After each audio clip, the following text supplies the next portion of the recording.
selesai ya surat Ghafir. Ya Allah marhamna bil Quran, ya Allah rahmati kami dengan Quran. Ya, mudah-mudahan kita terus mendapatkan rahmatnya. Salah satu rahmatnya yang diberikan kepada kita adalah ketika kita diajarkan tentang Quran. Ar-Rahman 'allamal Quran. Ar-Rahman, Allah yang Maha Pengasih, 'allamal Quran, yang sudah mengajarkan Quran. 'Allama dia fi'lul madhi, artinya past tense, udah. Maka kita bersyukur ya bisa terus berinteraksi dengan Al-Quran, karena bisa jadi saudara-saudara kita dari bacanya aja juga berat banget. Jangankan baca ya, buat buka Iqra aja itu susah banget. Makanya kita bisa hadir dalam majelis Quran itu sebuah keberkahan ya, majelis ilmu. Walaupun singkat, sedikit, niatkan ikhlas karena Allah, maka insya Allah Allah akan memberikan keutamaan-keutamaan yang besar untuk mereka yang hadir di majelis-majelis ilmu, insya Allah. Ya. Karena majelis Quran itu ya majelis ilmu. Sumber ilmu kita yang pertama itu dari Al-Quran. Makanya kalau kita, keluarga kita, anak-anak kita masih jauh dari bisa membaca Al-Quran, ini harus menjadi PR besar kita. Ya, kalau ada anak udah akil balik, kemudian dia belum bisa baca Quran, maka kita harus ekstra memberikan perhatian kepada mereka. Ya, kalau anak SD kelas 2 nggak bisa baca, masukin di Bimba, ya kan? Panggil guru privat biar bisa segera baca. Ya, karena pintu masuknya ilmu. Apalagi bicara tentang Quran. Ya. Kalau secara baca belum bisa, jangan sampai hafalan suratul Fatihah saja itu tidak bisa sama sekali, jangan sampai. Ya, sejak kecil selalu rutin aja didengerin, diperdengarkan. Ya, suratul Fatihah di rumah-rumah kita. Paling enggak kalau misalnya kita lagi gendong dia sambil dibacain lafaznya Fatihah. Ya, kalau by design misalnya hari ini udah basmalah aja. Bismillahirrahmanirrahim. Udah itu aja. Bismillah sambil gendong, ya kan? Ya, sambil dandanin tuh kan. Bismillahirrahmanirrahim. Walau masih cadel, walaupun belum terbiasa dengan makharijul huruf yang pas, tapi sudah biasa terdengar. Karena ini adalah surat yang la sholata liman lam yaqra bi Fatihatil Kitab. Enggak ada salat kalau dia enggak baca suratul Fatihah kalau sendiri ya. Kalau imam jadi makmum itu masih bisa diwakilkan oleh bacaan imam ya. Ada pendapat yang seperti itu, wa idza quri'al Qur'an fastami'u, dengerin kalau imam lagi bacain Quran, karena itu jadi bacaan kita juga. Di antara pendapat yang seperti itu. Tapi kalau sholat sendirian kan dengerin siapa? Sementara anak kita 7 tahun kata Rasulullah, muru auladakum bisolah wahum sab'u sinin. Perintahkan anakmu sholat ketika usia 7 tahun. Sholat itu di dalamnya ada bacaan Quran. Maka sebelum 7 tahun diusahakan tuh. Ya. Kalau dia tidak bisa baca, berarti hafalan yang ada dalam bacaan sholat. Paling tidak suratul Fatihah udah terbiasa. Maaf. Ini cuma saya yang minum ya. 2 warna lagi.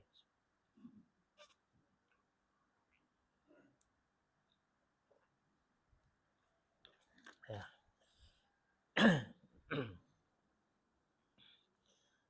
Cek. Alhamdulillah. Ya. Karena tadi pagi saya lupa nggak minum air putih, minumnya jahe. Ternyata lengket juga. Saya ulangi.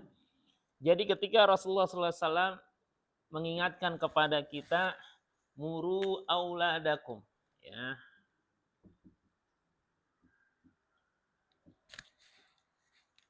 ya, muru, ini kecepatan guys ya, auladakum bis sholah, perintahkan anak-anak kalian untuk sholat, wahum, sedangkan mereka sab'u. Sab'u artinya apa? 7 sinin.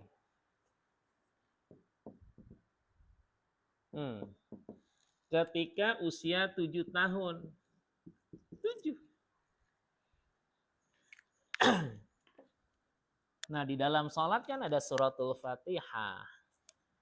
Alangkah indahnya kalau kita sebagai orang tua itu kembali ngecek bacaan suratul Fatihah anak-anak kita. Wah, udah lancar dia. Rasulullah itu setiap Ramadan bacaannya dicek oleh malaikat Jibril. Ya, dicek. Makanya murojaah itu menjadi sebuah keharusan. Ya. Pengalaman teman-teman yang menghafal Quran, saya juga, yang paling berat tuh bukan cuma ketika kita menyetorkan hafalan. Yang paling berat itu adalah murojaah, ngulang hafal.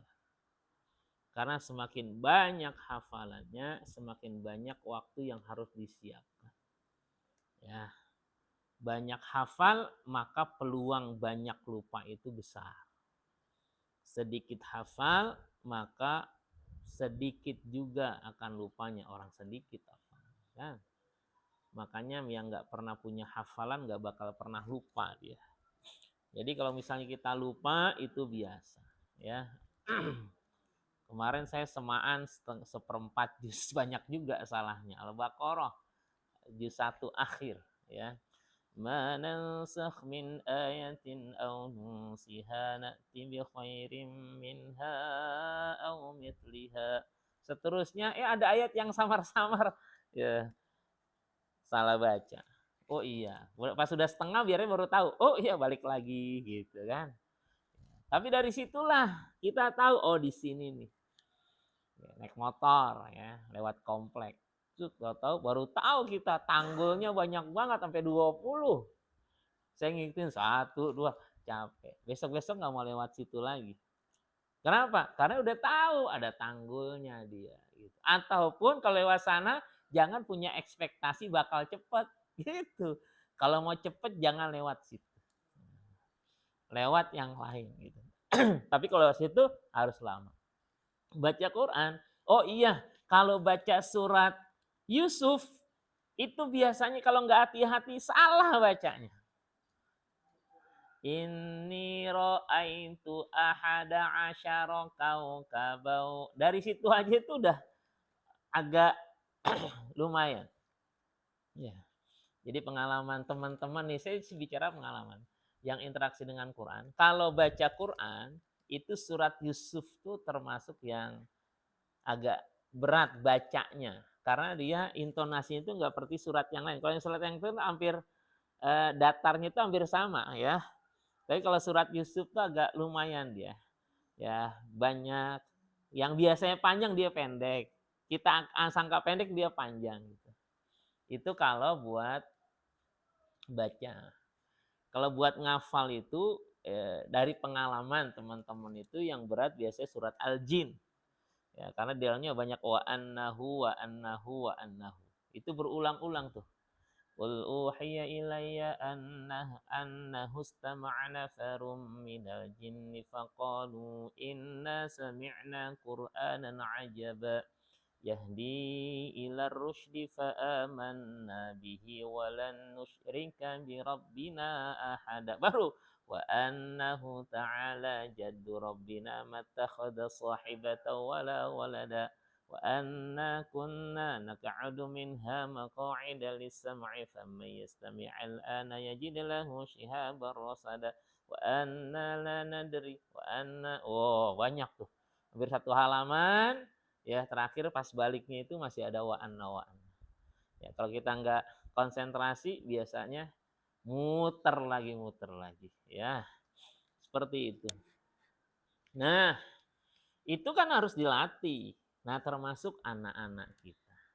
Ya. Jadi ketika Allah berfirman, wa'mur ahlaka bis-shalah, perintahkan anakmu buat sholat, maka bukan cuma gerakannya yang kita siapkan, maka kita siapkan sejak usia 7 tahun. Berarti kalau bisa yang wajib-wajib tuh suratul Fatihah, surat-surat pilihan, maka sudah dipegang sama anak-anak kita. Dipegang maksudnya dihafal, biasa.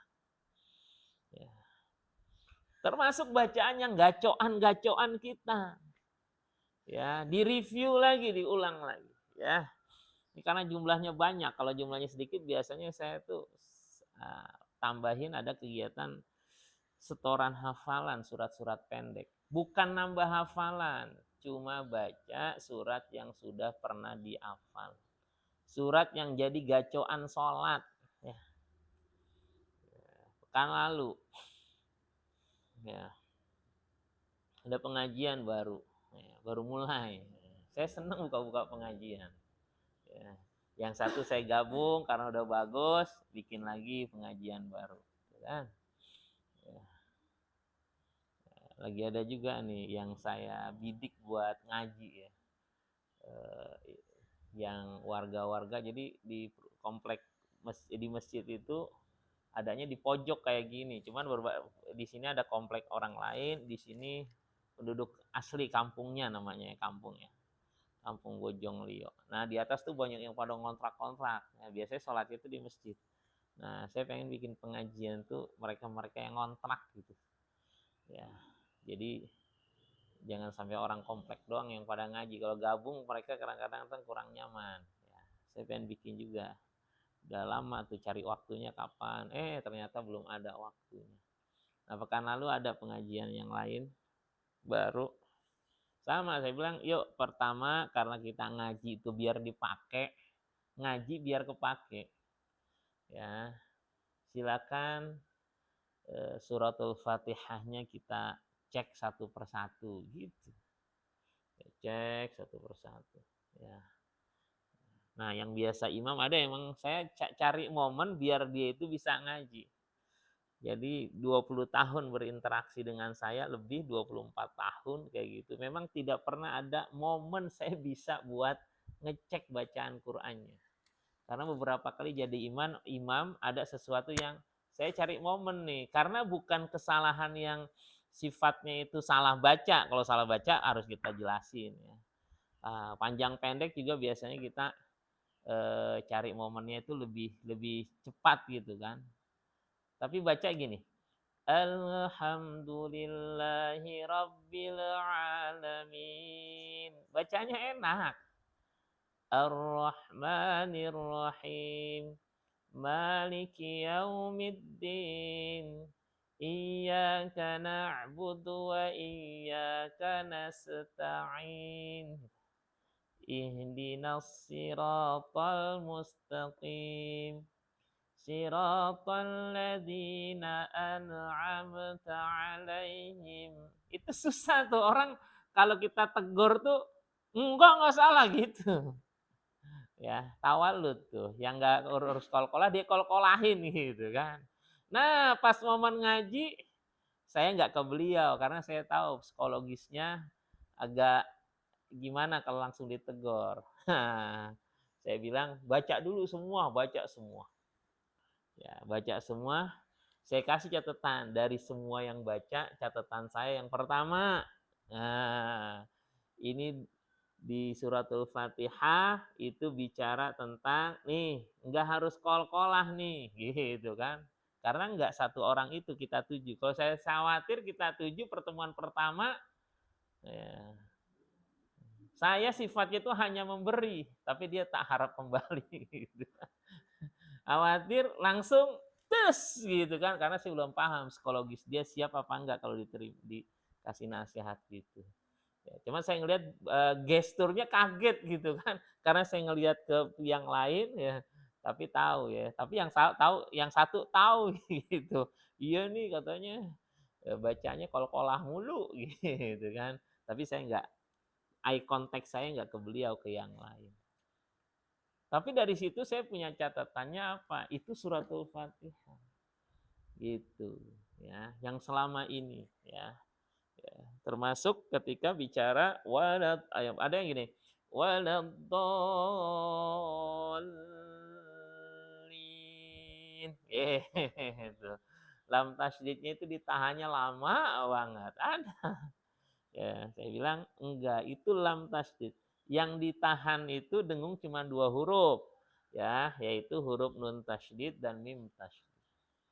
Selainnya termasuk ya dan waw yang enak didengung pun nggak boleh. Enak nggak Bu? Ya tasydid didengung. Coba baca Fabi Ayi. Kalau didengung Pak Isan nih, kalau saya ngelihatnya rajanya dengung.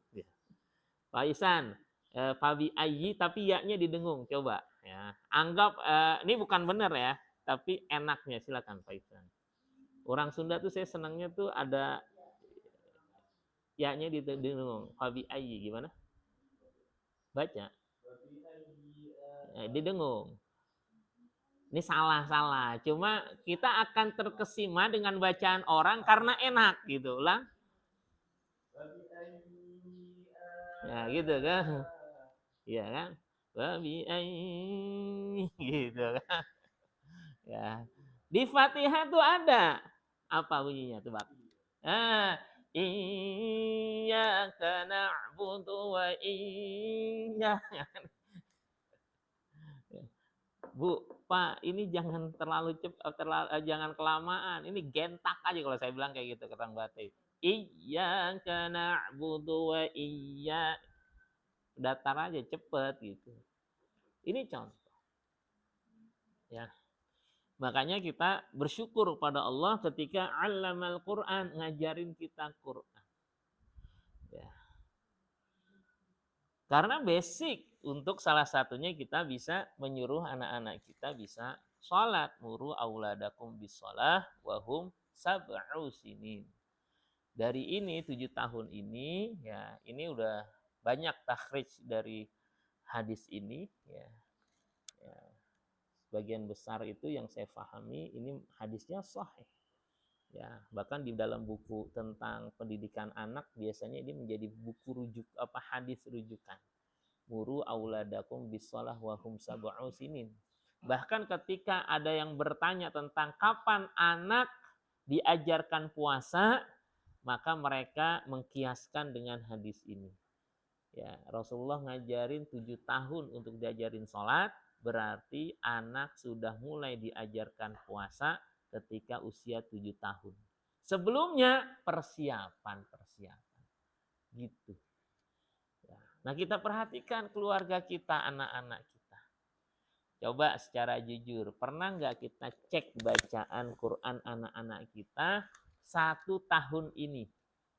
1 tahun ini nggak yang dulu ya waktu kan yang ngajarin Quran saya dari awal. Betul. Sekarang setahun ini nih anak kita udah dewasa, anak kita udah gede gitu kan. Coba pernah nggak kita menyengajakan diri ngecek bacaan mereka? Make sure, meyakinkan, oh iya bacaannya masih seperti yang dulu. Kamu masih seperti yang dulu. Bacaannya yang panjang tetap panjang, pendek. Sebab ketika dia tidak dibaca, jarang dibaca, apalagi kalau baca ala qadrihi seadanya, maka khawatir selama ini sudah ada bias bacaannya. Syukur kalau anak kita, alhamdulillah Ustadz, walaupun saya nggak ngecek, dia masih ngaji. Pertanyaan ngaji itu ngaji bacanya ada apa enggak? Ya, kan ada yang ngaji orang senangnya jiping. Ngaji nguping dengerin kajian udah ya, dapat ilmu betul ya. Tapi dari segi bacaan belum pernah dicek, kadang-kadang gitu. Ya, maka penting. Jadi menikmati interaksi dengan Al-Quran bukan cuma kita, tapi juga anak-anak kita. Ya, cari momen, buat strategi, gimana ya caranya ya, gitu. Ya. Pengajian keluarga tuh, Bapak dan Ibu, itu tidak harus manggil guru. Pengajian keluarga komitmen aja, ya. Pas kumpul keluarga kita ngaji yuk. Gitu. Kita baru ngaji kalau ada yang meninggal. Ya ngaji, udah ada yang meninggal tuh, masa kita ngobrol-ngobrol doang ngaji.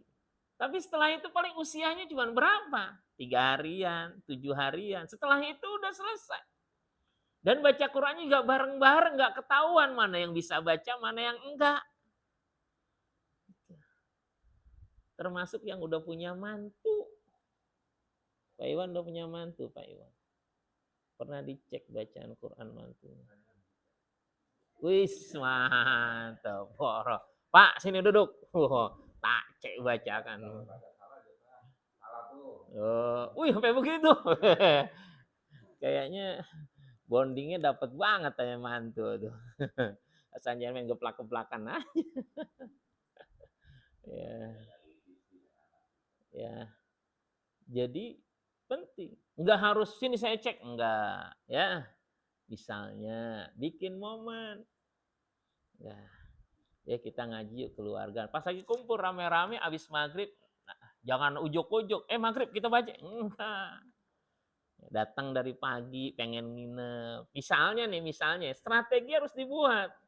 Itu. Ngobrol-ngobrol udah enak, udah nyaman. Bapak kalau habis maghrib biasanya ngaji. Nanti kita ngaji yuk ya keluarga yuk ya. Mendesain tuh seakan-akan tuh ya sesuatu yang ngalir gitu ya. Padahal kita udah siapin. Oh boleh. Gimana? Ya udah surat pendek aja kita baca masing-masing. Ya kita baca simak. Baca mau bareng-bareng, mau gitu.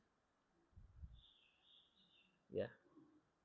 Jangan ketika anak-anak kita udah besar, seakan-akan mandiri, overestimate kepada anak-anak kita, perkiraan kita berlebihan. Ternyata jauh dari apa yang kita persepsikan, kita harapkan. Nah, kalau masih punya anak yang kecil, maka kita punya target. Ya, didesain. Ya. Mereka harus lebih baik dari kita. Gitu. Ya. Termasuk kita bacaan-bacaan surat pendek. Tadi kan udah, alhamdulillah di sini kan diingetin. Cuma saya menjadi tanda tanya kalau di rumah kira-kira gitu kan. Bacaan kita apakah kita berani untuk mengulang ketika itu salah dan kita udah tahu. Misalnya kita tahu kayaknya kurang panjang nih, lewat aja. Jangan. Jadi kalau mulai ada keraguan, mundur aja. Ya, Ustadz saya belakangnya tembok. Mundur bacaannya diulang sedikit kayak gitu. Ya.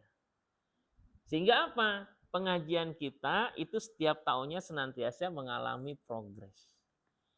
Masalah kita diantaranya itu adalah ya kita menikmati interaksi dengan kebaikan, tapi kita nggak mikirin kepada keluarga kita, anak dan istri kita, anak dan suami kita.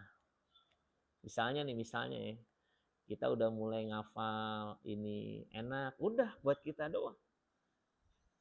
Salah satu kelebihan Nabiullah Ibrahim alaihissalam, salah satunya yang tertuang dalam doa-doanya adalah perhatian terhadap anak-anak. Ya. Idul Kurban udah selesai. Haji sudah mulai pada pulang. Sekarang bekas pelajaran asar dampak dari ibadah kurban dan dampak dari ibadah haji itu apa? Kalau saya mengingatkan, ambil satu poin ini. Salah satunya ya, kalau nggak bisa semuanya. Ma la yudraku kulluhu la yutraku kulluhu. Kalau nggak bisa diambil semua kebaikannya, jangan tinggalin semua. Salah satunya fokus kita tahun ini kita fokus untuk memperhatikan keagamaan anak-anak kita. Keagamaan maksudnya apa? Mulai dari ibadahnya, tilawah Qur'annya, aktivitas rutinitas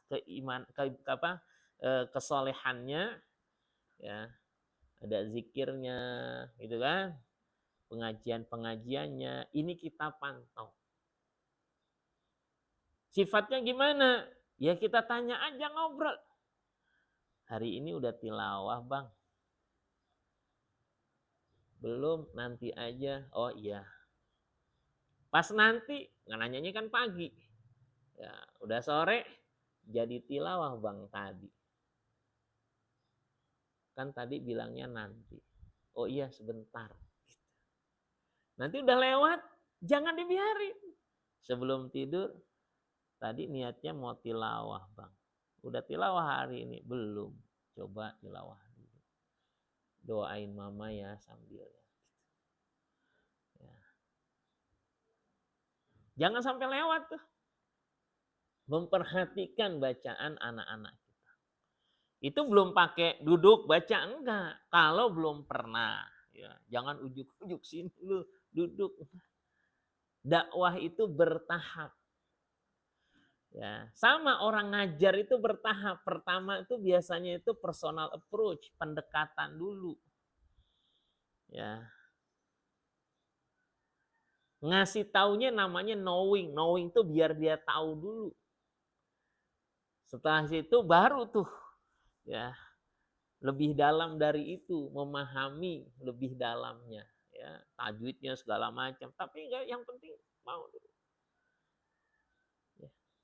Karena kita nggak pernah tahu batas usia kita sampai kapan. Sementara amanah itu udah ada pada diri kita dan kita bisa jadi saat ini abai terhadap amanah yang Allah berikan kepada kita. Ya. Karena kematian itu nggak nunggu kita sampai tua, enggak. Ya. Nih, saya coba dibaca terjemahnya surah Ghafir ayat 67.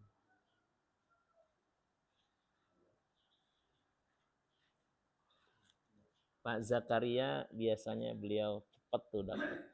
Gimana? Iya. Terus? Kemudian dari setetes mani. Terus? Lalu dari segumpal darah. Terus? Kemudian kamu dilahirkan sebagai seorang anak. Kemudian dibiarkan kamu sampai dewasa. Terus? Lalu menjadi tua. Tetapi di antara kamu ada yang dimatikan sebelum itu. Iya. Terus? Kami perbuat demikian agar kamu sampai kepada kurun waktu yang ditentukan agar kamu mengerti. Iya. Siklus normalnya gitu. Ya. Dari memulai pembuahan, ya.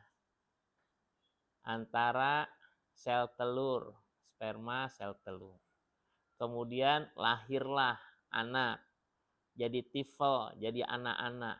Tsumma litakunu suyukha, kemudian berkembang dewasa, kemudian suyukha, kemudian dia jadi tua. Ya. Tapi di antara mereka ada yang kami wafatkan sebelum itu. Belum sampai tua udah. Kita khawatir kita udah diberikan kalau sebagai orang tua yang mendapat nikmat ya berupa karunia anak, belum sempat kita tarbiyah, belum sempat kita perlakukan sebagaimana amanah yang terbaik yang harus kita lakukan pada anak-anak kita. Di antaranya ini nih, muru auladakum bisolah wa hum sab'u sinin. Kitanya atau anaknya yang duluan Allah wafatkan. Ya. Ketika dia diwafatkan duluan, nyesel kita, ya Allah, belum sempurna nih amanah dikerjain. Ya. Terlambat ngertinya. Ataupun kebalikannya, kita yang wafat duluan, ya Allah belum selesai amanah dikerjakan, waktu udah diambil. Ibarat orang ngerjain soal nih, ya soalnya ada 10, lagi enak kerjain 1 gitu kan. Wah, biarnya habis, kering, kumpulin. Ya Allah. Udah kebayang tuh ya, di bawah KKM deh nih nilainya gitu. Jadi kalau analogi siswa lagi ngerjain soal gitu. Makanya kita harus tahu waktu. Kita siapin tuh, oh ada 10 nih soal nih. Waktunya 1 jam, 60 menit. Kalau rata berarti 6 menit per soal. Tapi soal itu biasanya ada yang mudah, ada yang susah. Gitu. Sehingga pokoknya sesusah apapun kalau bisa jangan lewat dari 6 menit. Gitu. 6 menit langsung lihat, waduh. Ya. Apalagi kalau yang mudah jangan berleha-leha gitu. Gampang, hati-hati. Makanya saya kadang-kadang ngingetin, nak, kalau ngelihat soal tuh lihat dulu soal dari A sampai akhir. Jadi kita tahu di mana kita lebih konsentrasi, gitu. Jangan sampai udah ngerain, tuk. Waduh, masih banyak, makin susah lagi gitu kan. Atau kebalikannya ada soal yang berulang ternyata. Ya. Dalam kehidupan paling tidak ya secara subjektif saya analogi kayak gitu tuh. Enggak semuanya rata. Life is not flat. Enggak rata kayak gitu. Tahun lalu kita udah jalanin kayak gini, paling kayak gini lagi. Enggak, beda. Anak kita udah enggak seperti tahun yang lalu lagi. Iya nih anak saya kok sekarang jadi susah dinasehatin ya. Coba kita evaluasi kenapa ya. Oh ternyata bonding dengan orang tua tidak terbangun di usia mereka masih kecil. Sehingga apa? Dia udah hidupnya nafsi-nafsi, nggak mikirin kita. Dan kadang-kadang namanya udah biarin aja, udah gede. Kita nggak pernah tegur sapa, nggak pernah ngobrol, ya kan?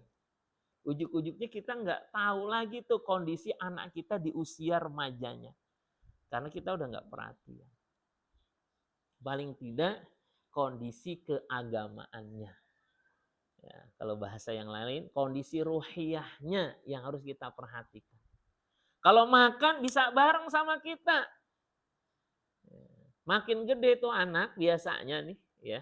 Makan tuh ya nyari sendiri. Kalau enggak ada ngedumel dia. Kalau masih kecil apa syaratnya? Ya kita kasih makan. Kita suapin, mari, ayo sini. Kita yang lebih care, openan gitu kan. Tapi ketika udah dewasa, ya paling tidak kita checkpoint. Nanya, muru auladakum bisolah, wahum sab'usin. Nah saya ngebayangin kalau masing-masing kita di rumah punya anak laki-laki. Mereka semua siap berada di masjid. Ini siapapun. Di musola.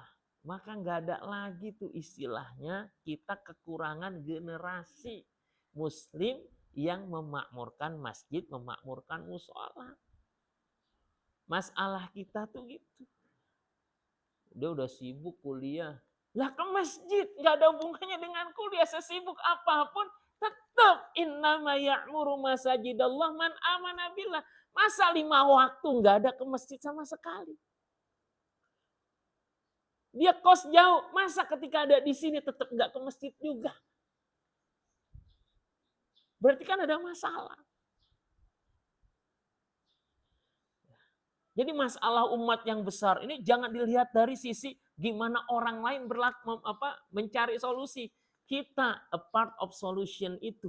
Juz'un minal ilaj. Bagian dari solusi itu ya di diri kita. Gimana caranya? Kita bangunin, kita siapin, kita kasih reward, gitu kan?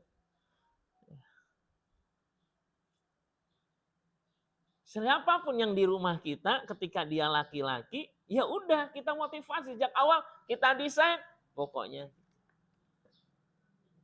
Nabi Ibrahim, coba deh baca ayatnya gini. Ya, dia Inni askantu min dzurriyyati biwadin ghairi dzi zar'in. Ya Allah, aku tempatkan sebagian keturunanku min dzurriyyati. Ya, di situ Nabi Ismail, anaknya kan ada Ishak. Biwadin ghairi dzi zar'in, di lembah yang enggak ada pohon. Rabbana liyuqimus shalah, ya Allah agar dia ngerjain salat. Kenapa kita enggak belajar dari doa ini? Memperhatikan salat anak-anak. Rabbana liyuqimus shalah. Ya Allah agar dia mengerjakan sholat. Ya. Jadi jangan ada istilahnya, namanya juga anak remaja, hati-hati kalimat-kalimat seperti itu. Kita akan nyesel nanti ketika mati nggak doain kita dia. Karena anak soleh itu bukan given, bukan sesuatu yang akan seperti itu Nabi. Tapi anak soleh itu adalah bagian dari ikhtiar. Nabi Ibrahim masih doain anaknya loh. Rabbana liyuqimu, ya Allah biar dia ngerjain sholat. Bahkan di ayat 40-nya Rabbi ja'alni muqimas, ya Allah jadikan aku mendirikan sholat, wa min dzurriyyati, dan anak keturunan. Bukan cuma sekedar sholat. Kondisi kita saat ini termasuk adalah bagaimana sholat secara baik dan benar. Ya. Saya miris tuh kalau ngisi khutbah Jumat, hampir yang di depan itu adalah orang tua semua. Anak-anak di belakang dengan handphonenya main game, bayangin aja. Ini kan edukasinya harus dari rumah. Miris, Pak. Karena saya ngelihat, karena kan saya khotib, ngelihat. Cuma kemarin aja tuh saya nggak tunjuk, karena tertutup, dia adanya di luar, di pojok. Di tangga lagi begini. Astagfirullahaladzim. Tema saya karena ditemain sih ini sama masjidnya. Temanya ya udah saya kasih tema. Ya. Cuman kalau bilang ini kalau saya sampai nembak itu orang tuh materinya kepanjangan nantinya. Jadi nggak boleh kan cuma sekedar ngejas orang nggak dapat solusi. Tapi jadi contoh gitu kan. Cari berpikir nggak dapat juga. Bilang ya Allah.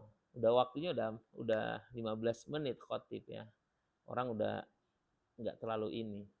Ya udah. Karena kalau saya khutbah Jumat yang pertama saya bangunin yang tidur masalahnya. Saya keluarin dalil dulu biar yang pada tidur tuh gitu.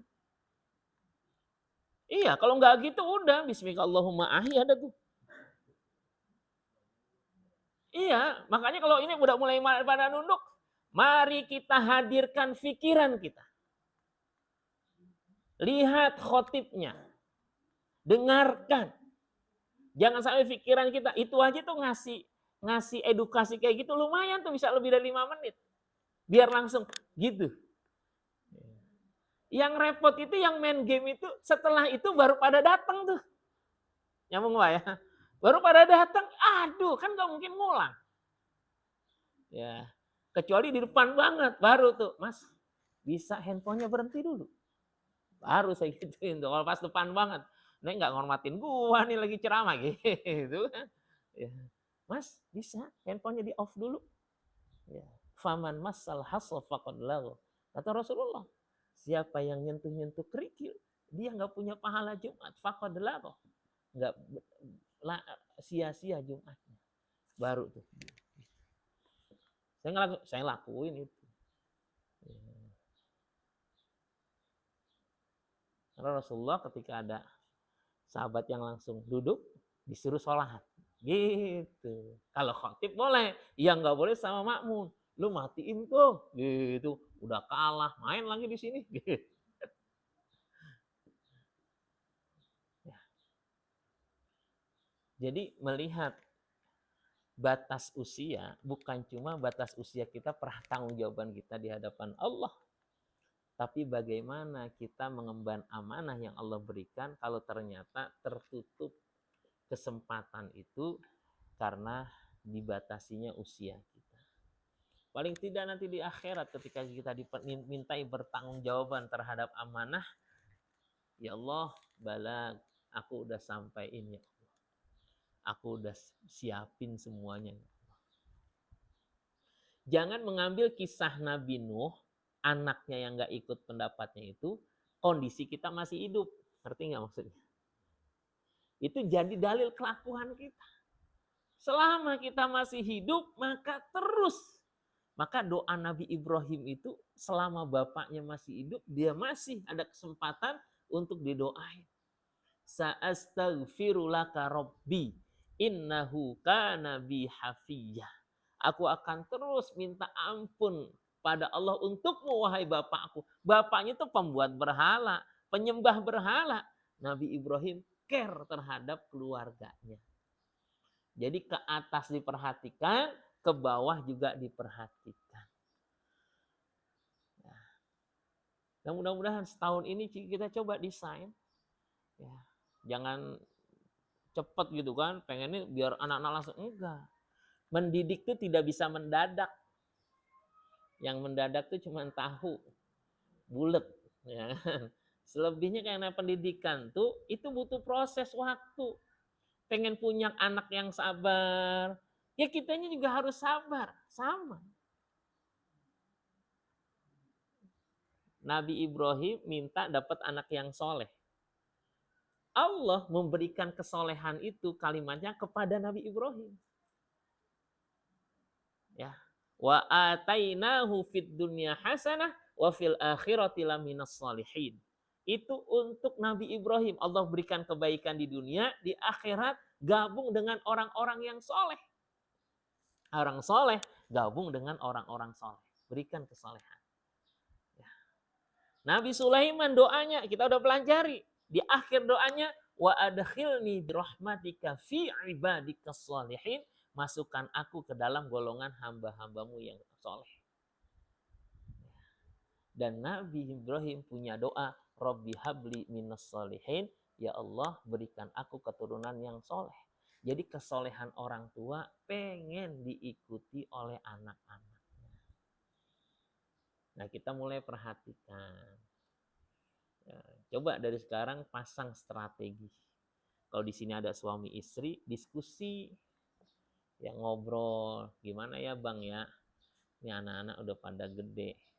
Gimana biar sholatnya bisa tetap terjaga? Kalau gitu ya gini aja, mama yang nanyain, ntar aku yang ngasih hadiah. Silakan. Hadiah nggak harus uang nggak. Ya. Ya. Kita ajak, kita sholat jamaah bareng yuk di Masjid Emas, Kubah Emas tuh kayaknya kita belum pernah sekali-kali nikmatin. Ya. Kita sholat bareng yuk di mana? Di Masjid At-Ta'awun Puncak. Itu kan udah rapi kiri kanannya, tukang dagangnya udah nggak ada. Lebih nyaman nantinya. Gitu kan. Kita ziarah yuk kemana? Masjid Al-Jabbar. Ya sambil liburan. Dari situ kita masuk. Syukur nih. Kapan kita punya rencana umroh ya sekeluarga biar kita bisa. Saat itu kita didik terus anak-anak kita. Bayangin Pak, pulang semangat. Amin.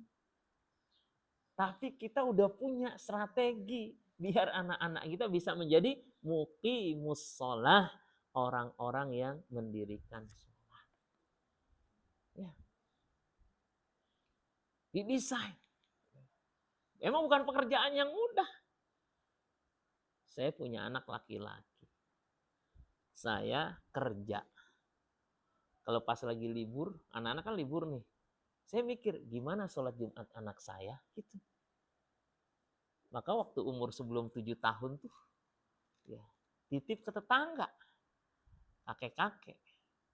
Ya, Pak Haji titip ya, tolong lihat-liatin. Iya. Mau ke masjid? Nah, ini ada uang infak. Ya. Paling enggak kan dia ingin, oh iya, jadi ke masjid gitu. Tetap semangat. Ya. Walaupun kaget juga saya. Gimana Bang sholat Jumatnya? Iya aku di samping Pak ini. Alhamdulillah. Sebentar. Pak itu kan di belakang. Iya aku di belakang. Jangan di belakang saya bilang. Karena dia pakai kursi ya. Jadi maunya di belakang gitu kan. Biar nggak ini. Bang kalau bisa jangan di belakang. Di depan. Tapi di pojok. Jangan di depan imam nggak boleh. Jenazah di depan imam kan. Ya, di pojok sono. Iya. Ya. besok saya ada acara kuliah subuh Ciputat. Saya tanya, Bang, gimana nih Bang? Kan anak saya Ciputat juga ya. Abimu tuh nggak nginep nanti di Ciputat, tapi pengen kuliah subuh, berangkatnya 3:30 kemungkinan. Iya, aku bangun jam 3, insya Allah nanti aku mandi. Kita tanya gitu. Terus kamu sholat subuhnya? Ya ikut Abi nanti, ikut kuliah subuh juga. Ya udah, alhamdulillah. Agar make sure aja, memastikan. Besok kamu mandi pagi-pagi, nanti kita ini kamu sholat di sini, anak itu melakukan itu karena ada kita. Butuh waktu, butuh edukasi pelan-pelan. Ya, bawa cucu ke sini masih lari-lari, besok jangan diajak dulu. Iya, edukasi lagi di rumah. Kalau di masjid nanti kamu di sini aja ya. Datang lagi, udah mulai baikan, bagus, alhamdulillah. Gitu. Ya. Kadang-kadang jadi lari-lari, enak kayaknya ikutan lari-lari, yang udah rapi ikut lari-lari juga. Kenapa? Karena datang tanpa edukasi. Datang tuh nggak pernah tuh ditakdib, dikasih adab. Kalau ini masjid rumah Allah, nanti kalau di masjid abang ini ya. Nah, jadi terbiasa. Jamaah yang Allah Subhanahu wa taala. Jadi mari kita kuatkan lagi kebersamaan kita, memperhatikan kualitas ibadah keluarga kita. Termasuk Quran karena ini menjadi bahan. Paling tidak bacaan-bacaan yang jadi rutin dibaca dalam sholat, kalau bisa kita bisa memastikan bacanya sesuai. Kalau bacanya dia lebih baik dari kita, itu peluangnya lebih besar. Dia bacanya lebih baik dari kita, belum tentu yang bacanya lebih baik, kemudian dia punya rutinitas baca Quran, belum tentu. Nah, caranya apa? Kita belajar dari dia. Gitu. Bapak mau baca nih, kamu simakin ya. Gitu. Itu ada apresiasi loh anak-anak begitu. Seneng. Apalagi kalau pas kita baca salah, dia seneng banget. Bapak bacanya bukan begitu, begini. Jadi kayak guru tuh kayaknya ada sesuatu. Ini anak saya kayak gitu. Jadi kalau saya baca ada yang salah, salah, gitu kan. Jadi, kesempetan nih dengan sehatin orang tua gitu. Benar. Coba deh. Saya pernah kayak gitu. Ya, ketika saya baca, salah Bi. Ya, harusnya apa Bang? Ini. Kita baca lagi. Kita ngelihat wajahnya gesturnya seneng banget kalau kita salah gitu. Bukan berarti kita salah-salahin gitu kan. Enggak, baca Quran disalah-salahin. Enggak, tetap aja. Tapi ternyata itu caranya Allah ya, memberikan penguatan. Yang penting mulai dulu. Ya. Muru auladakum bisolah wahum sabun. Ketika lagi Rasulullah lagi sholat, kemudian digelendotin oleh Hasan dan Husain. Itu anak-anak. Seperti itu. Tapi bukan berarti kita membiarkan. Gitu. Ada saatnya kita takdib. Kita berikan pelajaran, penguatan. Sehingga pada waktunya usia 7 tahun dia udah punya ilmunya. 10 tahun ketika dia akil balik udah siap. Ya, yang harus berjilbab akhirnya dengan sendirinya dia berjilbab. Kenapa? Karena kita menghantarkan. Ya, yang nutup aurat dengan kenapa? Di sholat kan diajarin nutup aurat. Lama-lama terbiasa. Ini pas sholat, setelah itu buka. Nanti kalau udah usia sekian, maka nutup auratnya harus betul-betul dijaga. Allahumma ja'alna min ahlil Quran. Ya Allah, jadikan kami keluarga-keluarga yang selalu dekat dengan Al-Quran, menjadi keluarga Al-Quran. Waj'alna muqimus shalah, dan jadikan kami semua orang-orang yang mendirikan salat, wa min dzurriyyatina, dan juga anak cucu kami. Rabbana wa taqabbal du'a, ya Tuhan kami, kabulkanlah doa-doa kami. Allahumma yassir umurana, ya Allah mudahkanlah semua urusan kami. Wa taqabbal du'ana, kabulkan doa-doa kami. Sallallahu ala sayyidina Muhammadin wa ala alihi wa sahbihi ajma'in walhamdulillahirabbil alamin. Subhanakallahumma wa bihamdika asyhadu an la ilaha illa anta astaghfiruka wa atubu ilaik. Assalamualaikum warahmatullahi wabarakatuh.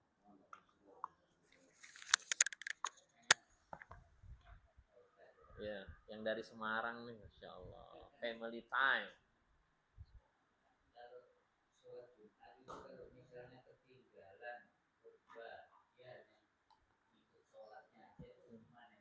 Kalau tidak disengaja, ya pahalanya minimal. Pahalanya minimal. Ya. Enggak. Kalau tidak disengaja. Ibarat orang tuh sholat Jumat, ya sholat biasa terlambat. Ya, itu aja. Ini enggak. Iya. Tapi jangan diulangi gitu aja. Kalau sekali-sekali, maksudnya memang udzur syar'i itu nggak punya muskilah, nggak ada masalah.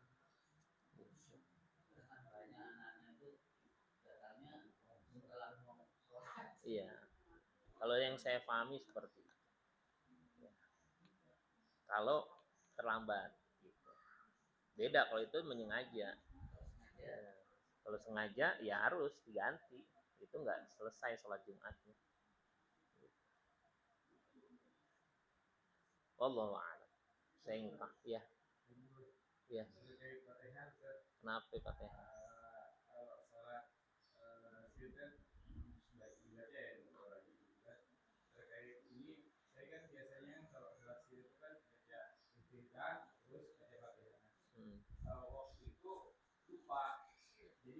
Lupa baca Fatihah. Baca iftitah, diam dulu kan biasanya kan kira ini sholatnya jahar gitu kan. Jadi nggak baca Fatihah nungguin imam. Tapi imam ruku. Itu gimana Ustaz? Jadi nggak baca Fatihah. Ya nggak terhitung. Jadi harus nambahin. Iya. Karena kan kita nggak dengar bacaan imam. Ya, berarti harus baca sendiri. Iya. Iya.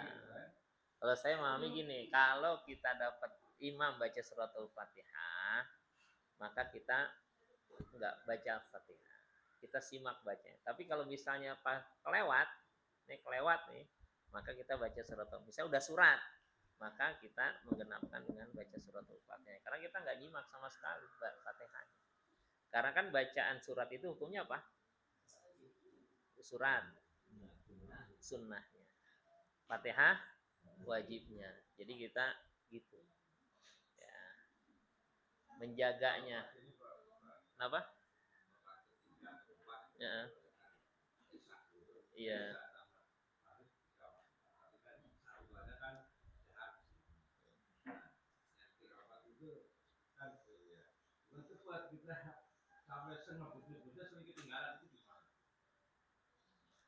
Enggak apa, karena kita harus ngikutin imam ruku. Ya. Jadi jangan sampai kita baca ya udah, berarti kita memang ada ma'zur. Ma'zur itu karena uzur syar'i kita harus ikutin imam gitu. Tapi kita udah dapat ya surat Al-Fatihah, udah punya niat untuk dibacakan kayak gitu. Walaupun belum selesai. Tapi jangan sampai kelewat pas ruku ya udah iktidal, itu udah kelewat banyak. Tapi kalau misalnya terlambat ruku nggak ada masalah. Tapi kalau misal kita harus paham juga ya, jangan sampai dia udah iktidal kita baru selesai ruku, berarti kita nggak ngikutin imam. Kata Rasulullah, innama ju'ilal imam, sesungguhnya dijadikan imam untuk diikuti. Ketika imam kabbaro fakabbaro, ketika takbir kita takbir gitu. Ketika dia sami Allahu liman hamidah, maka kita ucapkan Rabbana lakal hamdu gitu. Jadi ikutin gitu. Ya. Jadi jangan sampai kelewat gitu. Nah, disitulah pelajaran bagi kita, itu hukum darurat, bukan hukum kebiasaan. Kok jadi spesialisasi masbuk? Ini bahaya nih, hati-hati. Masbuk rutin. Ya, Rasulullah tuh masbuknya itu enggak rutin. Ya, beberapa kali. Pas lagi terlambat kemudian karena berjihad. Bareng, kalau ini bareng sama imam.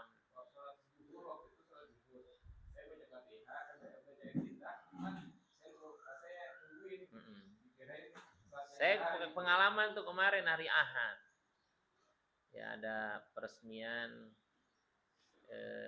pengukuhan DMI, Dewan Masjid Indonesia. Saya salah satu pengurus. Ya diajak sama Ustadz jadi pengurus pusat DMI. Nah kemudian sholat tuh di musolahnya. Imamnya cepet banget ya Allah ya.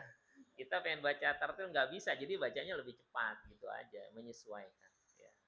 Kalau kita misalnya nggak bisa baca selesai sampai suratnya, di Al-Fatihahnya udah menyelesaikan, yang penting Al-Fatihahnya selesai kayak gitu. Ya, saya cuma mikir apa orang yang sholat cepet tuh kok bisa gitu kan.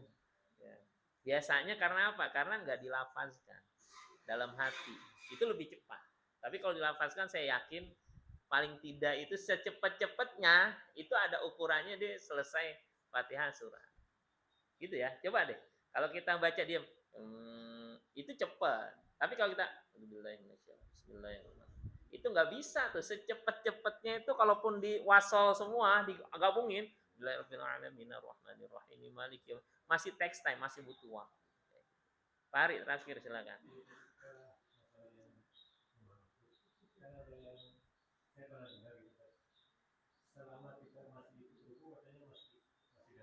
Betul, itu salah satu pendapat yang lain.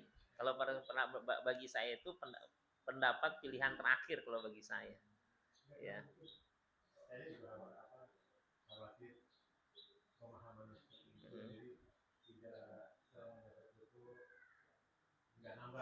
Iya, ada yang menganggap seperti itu.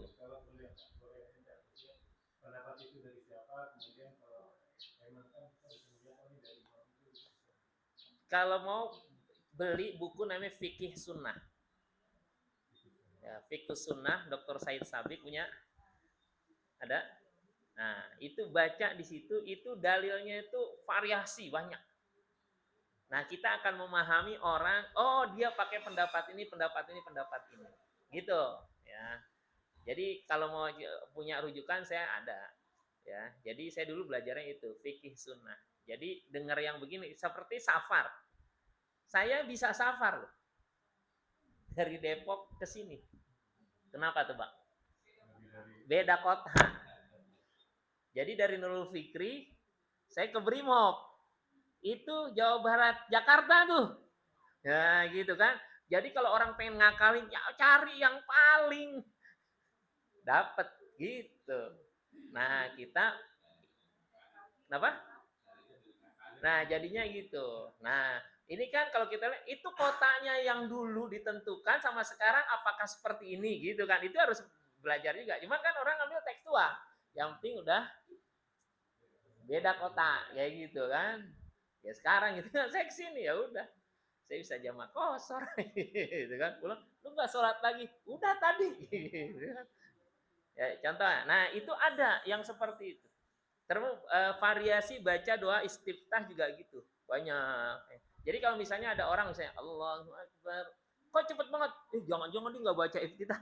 Hati-hati. Seperti doa di antara dua sujud gitu kan. Ada yang baca cuma 3 kali. Rabbik firli, Rabbik firli, Rabbik firli. Udah selesai. Karena dalilnya itu bisa. Termasuk itu. Nah, sekarang kalau pilihan mana yang menurut kita? Nah, karena saya juga belajar ada ayat Qur'annya wa idza quri'al Qur'an fastami'u. Kalau dengerin Qur'an, didengerin. Oh iya, jadi kalau imam baca dengerin. Karena itu masuk jadi bacaan makmum. Dapat. Berarti kalau misalnya lewat nggak dapat gitu. Itu yang pertama. Yang kedua, la solata liman lam yaqra bi Fatihatil Kitab. Tidak ada sholat kalau dia tidak baca suratul Fatihah. Ini agak keras nih, maksudnya saklek gitu kan. Berarti kalau kita pas sholat, kemudian pas dapat di akhir, kalau kita pakai pendapat itu, nggak masuk yang ini. Gitu. Tapi dalam kondisi tertentu itu bisa dipakai ketika apa? Pas lagi mau keberangkatan pesawat gitu kan. Nah, udah. Akhirnya oh iya ada dalil yang paling paling singkat gitu kan, paling memungkinkan. Gitu, dan itu banyak dipakai. Dan uniknya itu jadi strategi anak-anak kalau salat taraweh nggak mau berdiri sholat kecuali menjelang imam ruku. Halo? Benar nggak? Jangan-jangan kita juga. Lamaan tar dulu baru Fatihah. Gitu kan. Pas udah dekat lagi, cepetan. Allahu Akbar. Ya, kita takbir imam Allahu Akbar ruku. Dapat 1 rakaat. Kan jadi ngakalin gitu. Nah, yang begitu-begitu harus dipahami dalam kondisi-kondisi tertentu itu bisa dijadikan patokan. Tapi kondisi ideal maka kita harus bersama dengan takbiratul ihramnya imam. itu yang paling utama gitu. Ya, jangan mikirnya apa-apa darurat mulu gitu kan, bahaya nanti. Emang kita emergensi, pikir dah yang ideal. Nah itu sebagai khazanah ilmiah, kerangka berpikir keilmuan itu bisa.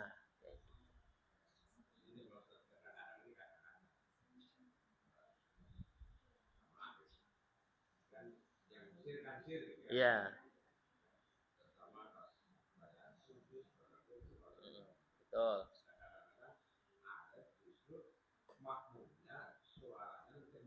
Nah itu yang harus diingetin. Ganggu orang gitu. Ya. Karena dia gini, dia ingin khusyuk secara pribadi, tapi dia tidak memikirkan khusyuknya orang lain. Kadang-kadang mending bacanya enak gitu kan. Saya lagi salat, Allah baca sampai kenceng banget. Tahu terdistrak kita. Ini juga pelajaran yang buat kita. Ya. Makanya kalau ngaji enak ya. Jadi kita bisa ingat. Nah menyisir itu cuma kita yang denger gitu. Kita yang tahu. Mesir, rahasia gitu. Kalau itu bukan rahasia namanya. Ya, nggak kedengeran sama orang lain. Ya. Taruh no, dari tadi mau nanya.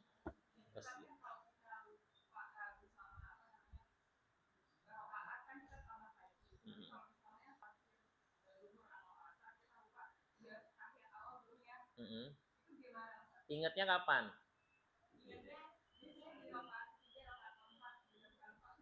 Nah, kalau yang begitu udah dak maya ribuka, tinggalin aja. Tapi kalau saat itu kita ingatnya, ya udah baca. Saat itu, misalnya kita udah pengen naik gitu kan, ya udah baca aja. Iya, tapi kalau misalnya udah kelewat, udah biarin aja. Nah, kalau kita merasa itu bagian dari emang yang terlupakan, ya sujud sahwi. Iya. Tapi kalau kita merasa, kalau itu memang, oh iya lupa tadi nih, gitu kan, ya udah sujud sahwi. Tapi kalau kita enggak, kita lebih prefernya, pilihnya kita enggak. Maksudnya kita yakin, enggak, udah enggak perlu sujud sahwi. Sama, bisa pakai surat biasa, ya. Iya. Bukan subhanalladzi sakhkhara lana ya. Terakhir.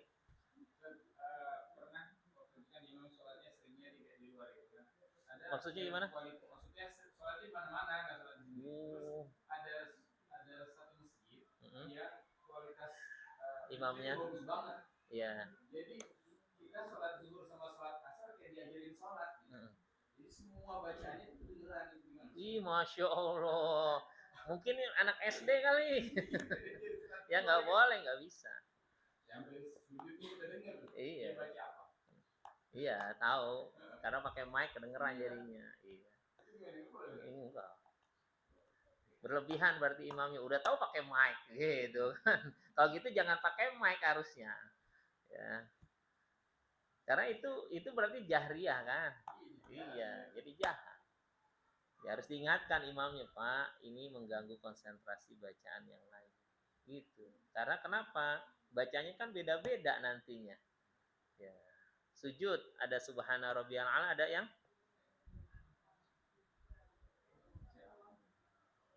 nah ya kan udah. Iftitah ada yang baca oh kan Allah beda-beda kan ya, wajah tu wajah dan seterusnya gitu kan. Ntar pas itu dibenerin imamnya. Gitu ya.